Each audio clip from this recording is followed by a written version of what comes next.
Welcome back, everyone, to Meghan and Harry Tales. I'm your host, Kelly, and today we're diving into a topic that's been making the rounds in the British tabloids and beyond. We're going to take a deep, critical look at King Charles and Queen Camilla's recent tour of Australia. Now, I know what you're thinking. Another royal tour? Another slew of glowing headlines, right? Well, not exactly.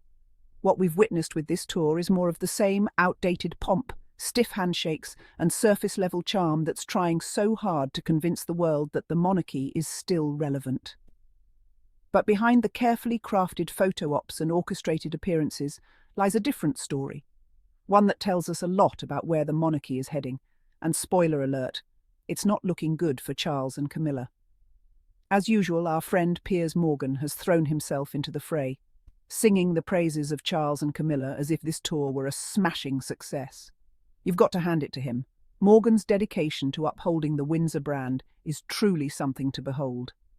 He's out here claiming that thousands of Australians flocked to see the royal couple at the iconic Sydney Opera House, conveniently glossing over the fact that most of the people there were likely tourists or passers-by who couldn't resist snapping a quick photo of a rare royal sighting.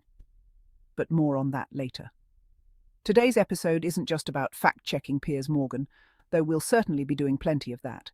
It's about examining the deeper implications of this royal tour. Why did Charles and Camilla feel the need to visit Australia now? What message are they trying to send, and more importantly, how is that message being received? With increasing calls for republicanism and debates over colonialism continuing to echo across Australia, this tour feels like a desperate attempt to cling to relevance in a country that's moving further away from the idea of a British monarchy. And to make matters worse for them, they're being overshadowed by protests, particularly from Indigenous leaders like Senator Lydia Thorpe, who courageously confronted Charles about Britain's colonial past. We'll dive deep into that protest later in the show, but what's clear is that while the royal family may be trying to look forward, they're weighed down by their past. The shadow of colonialism looms large over these visits, and it's getting harder and harder for the royals to ignore it. Charles and Camilla may have hoped this tour would solidify their place as global figures of unity and dignity. But what we're seeing is that many Australians, especially Indigenous Australians, aren't buying what they're selling. And why should they? At the same time, there's this constant attempt by the British press, and Piers Morgan in particular, to paint Meghan and Harry as the villains in this story, as if their departure from royal life is somehow responsible for the monarchy's struggles. It's this bizarre fixation, where every minor critique of Charles or Camilla or the institution itself somehow gets twisted into an attack on Meghan and Harry, when in reality, the Sussexes have moved on. They're living their lives, doing meaningful work, and fighting for causes that matter. And yet, people like Morgan seem determined to drag them back into the fray at every turn. In today's episode, we're going to peel back the layers of this royal tour, the media's spin, and the ongoing narrative that Meghan and Harry are somehow to blame for everything that's wrong with the monarchy. We'll explore why Charles and Camilla are struggling to connect with modern audiences, the powerful protests that greeted them in Australia, and how Piers Morgan's relentless campaign to discredit the Sussexes is doing more harm than good for the royal institution he claims to support. So buckle up, because today's episode is going to challenge the headlines, expose the hypocrisy, and, most importantly, highlight why Meghan and Harry's vision for the future stands in stark contrast to the outdated values of the Windsor dynasty. Let's get into it. That's right, Piers Morgan, Camilla's biggest cheerleader, wants us to believe that the tour was a massive success. He insists thousands flocked to see these two relics of the monarchy outside the Sydney Opera House. But, as always with Morgan, reality paints a different picture. Look at the photos. There are more seagulls on the Sydney harbour than people welcoming Charles and Camilla. It's the same outdated routine, stiff handshakes, forced smiles, and a desperate attempt to revive a monarchy that's becoming more irrelevant by the day. Morgan conveniently forgets the protests. Indigenous Australians like Senator Lydia Thorpe didn't hold back in confronting Charles about Britain's colonial crimes, reminding him of the ongoing trauma of Aboriginal genocide. And what was Piers' response? Quoting Lydia Thorpe's passionate speech, all while dismissing her as a foul-mouthed imbecile. Well, Morgan might try to trivialize her words, but it's clear that the world is waking up to the fact that the Windsors have always benefited from colonialism and racism. Now let's talk about Morgan's little obsession with Harry and Meghan. He claims that their supposed smear campaign against the royal family has failed. Yet wasn't it Piers Morgan himself who initially called out the royal racists? Back when Meghan courageously shared her experience with racism in that infamous Oprah interview, Morgan was quick to suggest that Charles or Kate could be responsible for those horrid comments. Funny how Morgan flip-flops when it suits his narrative. The truth is, the Sussexes aren't running a smear campaign. They're simply telling their story. And that's what frightens the monarchy and its cheerleaders like Morgan. Meghan and Harry didn't just step away from royal duties. They rejected the entire institution that thrives on outdated values. In their post-royal life, they've embraced humanitarian work, real change, and shining a spotlight on marginalised voices, something King Charles and Queen Camilla failed to do in Australia. What's truly laughable is Morgan's attempt to frame the Sussexes as the ones damaging the monarchy, while Charles and Camilla are being held up as dignified. It's time we stop letting Piers Morgan and his friends in the British press get away with rewriting history. The truth is that Meghan and Harry represent modernity, inclusivity and progress, everything the monarchy isn't. No matter how hard they try to prop up the king and queen with nostalgia, the tide is turning, and it's the Sussexes who are leading the way forward. And there you have it, folks.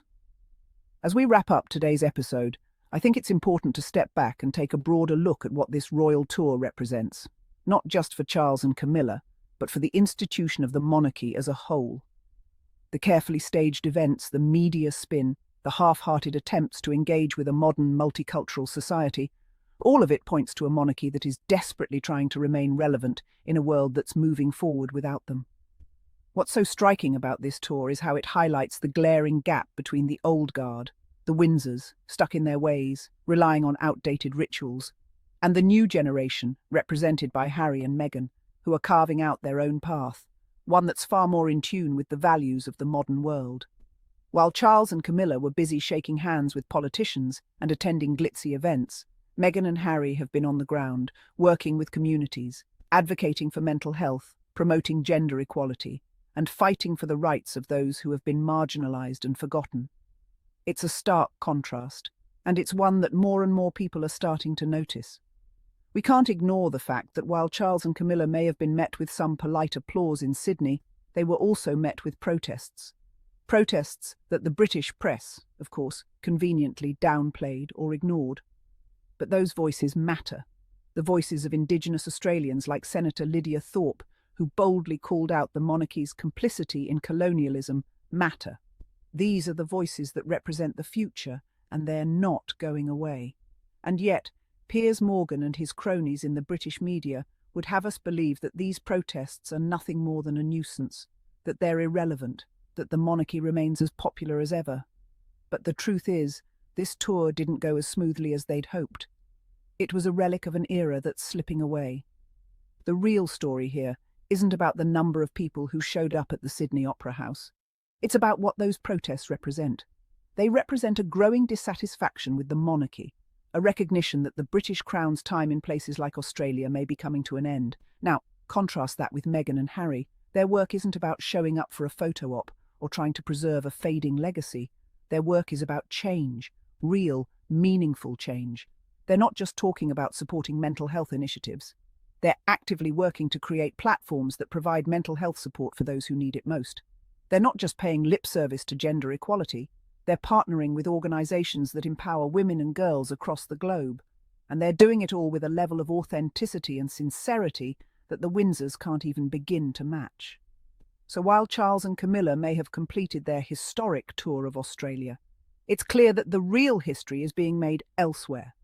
It's being made by those who are fighting for a more just and equitable world, by those who are challenging the status quo, by those who are refusing to be silenced.